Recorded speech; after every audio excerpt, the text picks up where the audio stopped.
The next gentleman is the chief federal law enforcement official in the state of New Jersey. And one of the most, I've had being in Reentry, you have a lot of moving times in your life. Bob Riccadelli is here from parole, and my dear friend Senator Bernie Kenny and Senator Stack. And when you're talking to people, and you're seeing people where they live and they work and they pray, but one of the most meaningful occasions was I had the occasion to be in a federal district court where somebody who was sentenced in that same court was now having their sentence reduced because of the federal reentry program. And this next gentleman was involved in a great weed and seed program in Camden years ago. But as the chief law enforcement official in the state of New Jersey, he's brought federal reentry to a whole new level, not only in Essex County, but in Trenton and Camden. You can applaud. So what's particularly important is when President Obama came to the city of Newark to give credence and testimony to the work that Mayor Baraka did and the U.S. Attorney did, it was Paul Fishman who for so many years had planted these seeds in the vineyard. It's very rare that a law enforcement official understands the importance of compassion, the importance of equity, and the importance of second chances, and works with the reentry community to make that a reality. Ladies and gentlemen, the U.S. Attorney for the District of New Jersey, the Honorable Paul Fishman.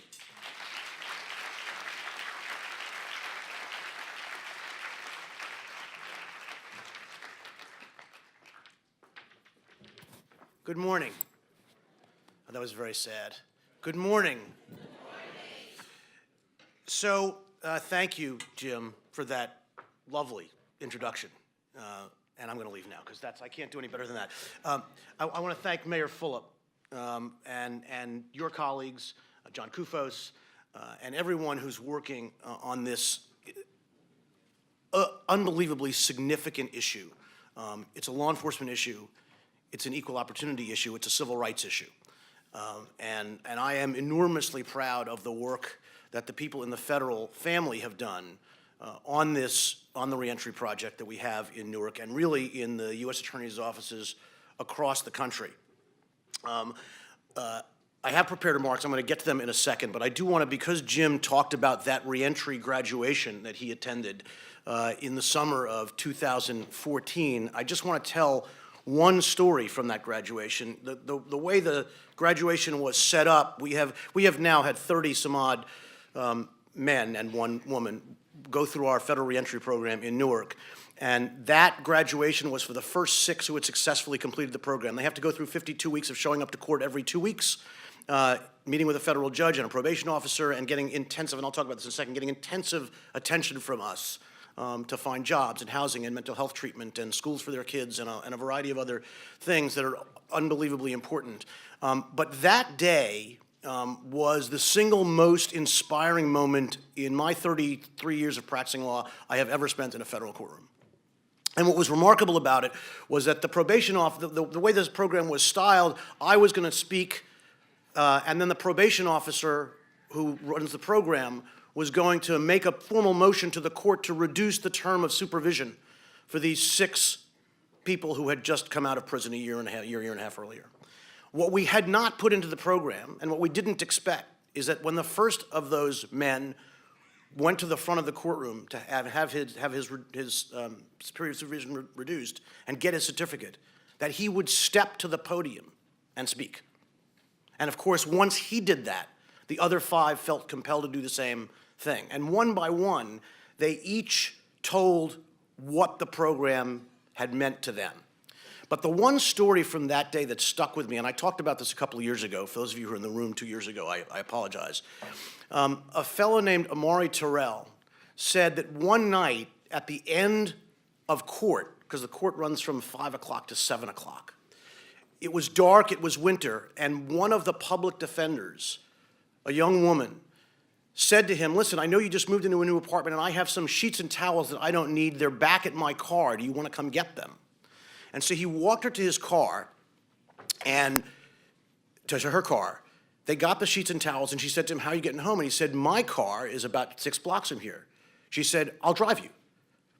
And this 6'4", 250-pound African-American man with a double I Bloods tattoo on the side of his neck said to the people in that courtroom, "I knew that my life had changed at that moment, because 5, 10 years earlier, there is no way that that woman ever would have let me into her car."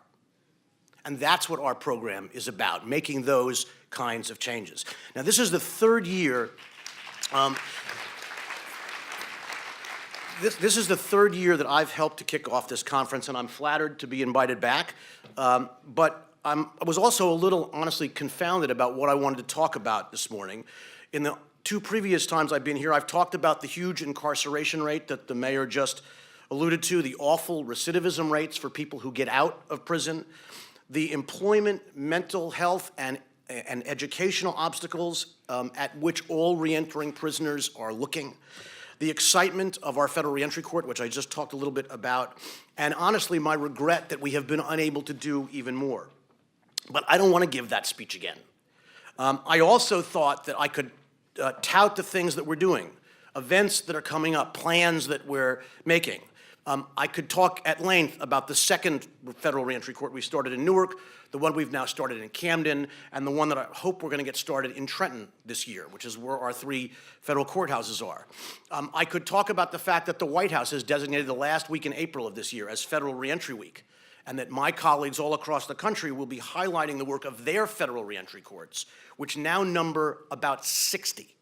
I could mention our own office's plans for that week, which include an employment fair in Camden, working with HUD on applicant screening for publicly funded housing, a breakfast for current and prospective employers that we're going to host on the morning of April 29th. I could talk about our, what we call our pre-entry court, which we now have in Newark. It's after you plead guilty, if you do, and you're drug addicted, before you get sentenced, you get a year of treatment. And if you do well, real credit at the time of sentence. And that program just got off the ground in the last year, and it's being run by, among others, Joe Hayden's wife, Catherine, who was a federal judge. And I could talk about our third reentry graduation, which is also going to be on April 29th, where both I and Senator Booker will speak. But I don't want to give that speech. I don't want to do that laundry list speech, although I sort of just did it. Anyway, what I really want to do is just tell you a couple of stories. In 1994, a young man named Daquan Rosario was arrested for the first time. He was 16. Looking back, it probably was not much of a surprise that that's where he would be. When he was growing up and he wanted to leave the house where he lived in the morning to go to school, he would literally step over people who were passed out in his apartment or in the hallway outside from drug abuse. When he came home from school, he would step over the exact same bodies on the floor. In 1995, shortly after he turned 17, Daquan was arrested again, this time sentenced to his first term of incarceration for selling drugs with his uncle. The spiral continued, and 10 years later, at the age of 27, the office I now run, although I wasn't there at the time, but the office I now run prosecuted him for drug distribution. We asked for, and he received, a 10-year federal sentence. Now, I don't know if you know how the federal prison system works. Federal prisons have levels from 1 to 6, 1 being the lowest and 6 being the highest. The lowest risk folks go to what we call federal prison camp. It's a euphemistic name. It's very low security and has barracks that some people describe as a little like the Army. The highest risk people, those who are truly dangerous, go to the Supermax facility in Colorado. And in between, you get assigned based on your criminal history, the nature of your offense, and a variety of other factors. Often, as was true for Daquan, you get sent to a prison far away because there are only 2 federal prisons in New Jersey. And in Daquan's case, that prison was in Oklahoma. Sometimes that's good because it keeps people away from gang members and other running buddies who might otherwise keep in contact with them and suck them back in as soon as they get out. But it also makes it really hard for real friends and family members to visit, to keep in touch, to maintain the intact social structure that ultimately will be enormously helpful to those people when they come home. And that's what it was like for Daquan. For the first 4 years he was in prison, he received no visits from family members. Finally, Daquan was released in late 2012 and early 2013. Before he left prison, he was given two things. First, he got some street clothes to replace his prison jumpsuit, but they weren't his clothes, they weren't nice clothes, and they didn't fit all that well. The second thing he was given, as he put it, was some money to buy a bus ticket and a couple of slices of pizza and a soda if the bus stopped on the way back to New Jersey. That's it. So when he got to the federal halfway house in Newark in early 2013, here's the inventory. He was a 37-year-old holding nothing but a high school diploma.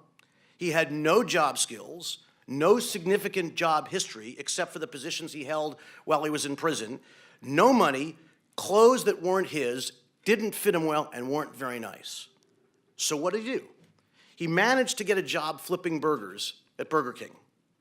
But that job, honestly, didn't give him a lot of money and didn't give him any self-respect, and he didn't even really enjoy any real camaraderie with the other people working at Burger King. And he quickly realized, really fast, that it would be easier and more lucrative to go back to selling drugs. And guess what? Like other men in his position, he had old friends from his neighborhood who were approaching him almost every day, trying to tempt him to do exactly that. But he wanted to change. He wanted a better life. He just wasn't sure how to do that. One day, while he was still living in the halfway house, he was visited by Kevin Egley, the federal probation officer who works in Newark in federal court. One of Kevin's jobs is to supervise people who are recently released from federal prison. That day in 2013, Kevin was there wearing a slightly different but related hat. He was there to ask Daquan to participate in what was then our very new federal reentry court. They started to talk. But as soon as Kevin explained to Daquan that he would have to come to the federal courthouse every 2 weeks to meet with other people like him and a federal judge, Daquan said, "Stop. There is no way that I'm walking back into that building." And who could blame him? The last time he'd been in that building, people from my office were asking a federal judge to send him to prison for a really long time, and a judge was telling him why he deserved that. But Kevin is persistent, gentle, but persistent. He said to Daquan, "Come once, try it. If you don't like it, I won't bug you again." So Daquan came, and he realized within a half an hour that he had found a place where he could be safe, a place where he could get the help that he wanted, a place where he wouldn't be tempted or threatened to go back instead of forward. So what happened? Well, the people who work in that court, Judge Madeline Arleo, Kevin Egley, the probation officer, lawyers and staff from my office and from the Federal Public Defender's Office, brainstormed every week about how to help him, just like they were doing that for everybody else in the program. And so they helped Daquan get a job working for a medical transport company. It's a fancy way, basically, of talking private ambulances and vans that transport patients where they need to go. And then when Daquan said he wanted to become an EMT, the team helped get him into the right training program. And when he finished that program, sometime in 2014, Daquan got a job that he still holds as a full-time EMT worker for the county of Essex. He has an apartment, he has a car, and he told me when I saw him earlier this week how bummed out he is that because he's still under supervision, he is not yet eligible to register to vote. But that will come. Now, all of that is pretty amazing, and you are right to applaud him, and I know that applause is really for him and not for us. And I'm unbelievably proud of him and the people in the federal family who have taken so much of their time to help him and the other participants reintegrate themselves into society. After all, we all know this, 95% of people who go to prison will come out, and they're coming home, or to a place they used to call home, or to a place they want to come home. And they're going to be neighbors to somebody. And it's our obligation to make sure that they are all of our neighbors. But here's what's even more amazing about that. Many of you remember, and either the mayor or the governor referred to this, you remember last fall, on November 2nd, President Obama came to Newark to talk about and highlight drug treatment and prisoner reentry programs. He first went to visit Integrity House, where he got to see up close and firsthand the challenges and the successes of that remarkable place. And then he went down the street to Rutgers Law School to give a speech about prisoner reentry and to announce some initiatives, like, for example, banning the box for federal employment. But after the Integrity House speech, after the Integrity House visit, and before the speech at Rutgers, 10 of us had an hour-long conversation with the President of the United States about prisoner reentry. Mayor Baraka was there. Senator Booker was there. Judge Arleo was there. Kevin, the probation officer, was there. I was there. And Daquan was there, a former federal prisoner sitting immediately to the left of the President of the United States, 4 feet away. By the way, wearing an incredibly sharp suit that now fit him very well, for which he was called out by the president. But it was a plan that I could never have put on. But as I and everybody else in that room sat mesmerized, and I know the mayor will agree, Daquan, unflinching and unintimidated, told the President of the United States the story I just told you, but better, because it was his story and not my story. And I can't overstate for you the visible impact that that story had on the President of the United States. The rest of the hour was fascinating, don't get me wrong, and we got to discuss what's great about our program and what's great about other programs and the obstacles we faced. We talked about staffing and resources and how to scale these things up. But when we walked out of the room, the thing that stuck, the thing that everybody remembered, the thing that moved the president was Daquan's story, his eloquence and his poise. Don't take my word for it. Go watch the speech that the president gave 15 minutes later. It's on YouTube. Only a few minutes into that speech, the president stopped, announced he was going off script, and described for everyone watching and listening what he had just seen and what he had just heard. And if that wasn't enough, in the last 4.5 months since then, he has described that encounter at least 5 times that I know about, including at a town hall in Shreveport just recently, and at the gathering of either the nation's governors or the Conference of Mayors. As the president himself has said at least 3 or 4 times, Daquan is now helping to save lives instead of ruining lives. The president is not the only one who has been touched and been inspired by this work. And I'm just talking about the ex-offenders who have managed to reach deeply into themselves and with help and guidance to become mature, responsible, self-respecting citizens and spouses and parents. In fact, it's been my experience that reentry is not only good for the lives of our program participants who are working to change their lives, it also has a profound and lasting effect on the lives of everybody involved. I have seen it soften the hardest and most cynical of federal prosecutors into champions for its cause. I've seen it move federal judges to call their own personal and professional contacts to ask for help for court participants. And I've seen it inspire my own son when he celebrated his bar mitzvah in October. As many of you know, when a young man or young woman of the Jewish faith turns 13, they are deemed old enough for the first time to read from the Torah, the scroll that contains the 5 books of Moses. And depending on when in the year your bar or bat mitzvah falls, you read the portion of the Torah for that week. The Sabbath of my son's becoming a bar mitzvah, the portion included the story of Sodom and Gomorrah. It is a complicated story, full of moral ambiguity, as so many of those stories are, in which God tells Abraham of his intention to destroy in the entirety of 2 cities because of the wickedness of their inhabitants. And I'm a little nervous about doing this in front of McGreevy, because he knows more scripture than I do. But Abraham, as you probably know, tries to talk God off the ledge and proceeds to bargain on behalf of the inhabitants of Sodom and Gomorrah. First he says to God, if I can find 50 righteous men in the city, will you relent? And God says yes. Can't find 50. If he goes to 40, can't find 40. Walks all the way down to 10. And finally, when he cannot find 10 righteous men, he gives up and God destroys the cities.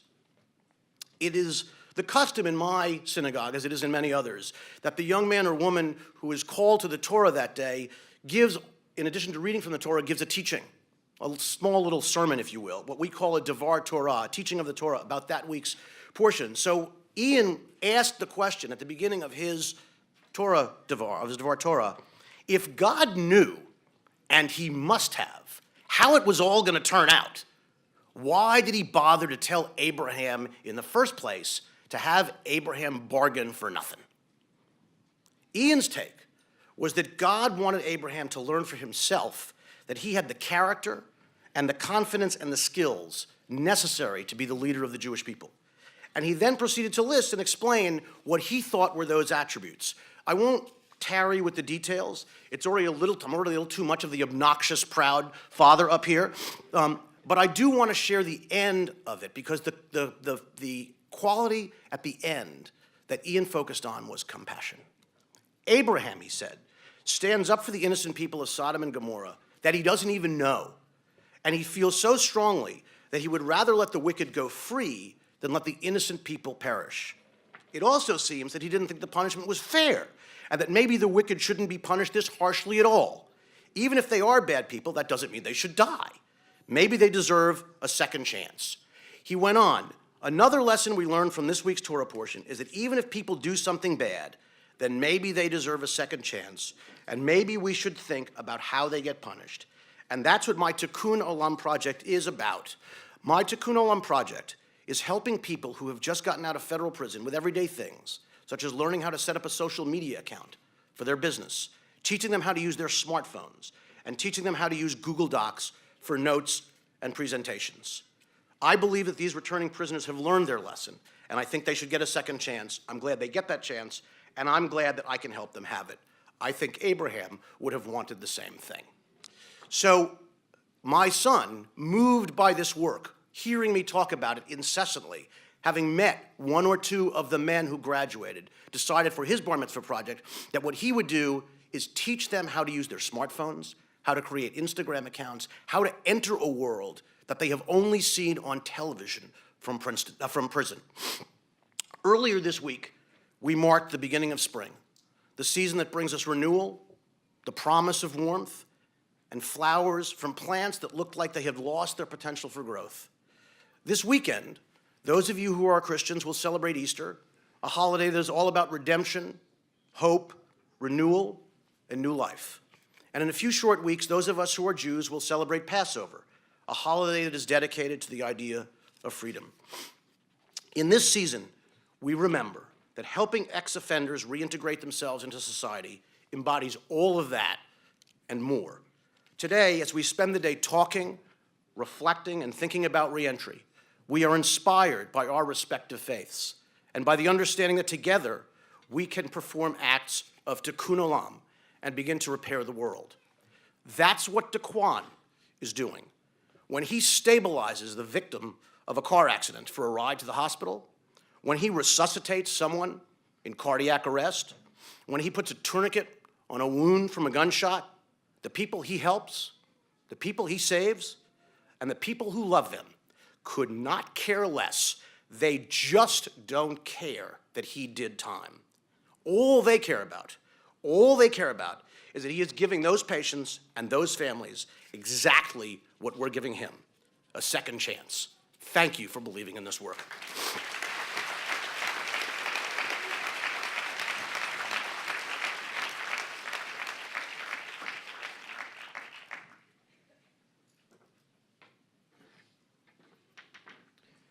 Thank you, Paul. And again, isn't it tremendous that we have our chief federal law enforcement official so passionately committed to reentry? Can we have another round of applause?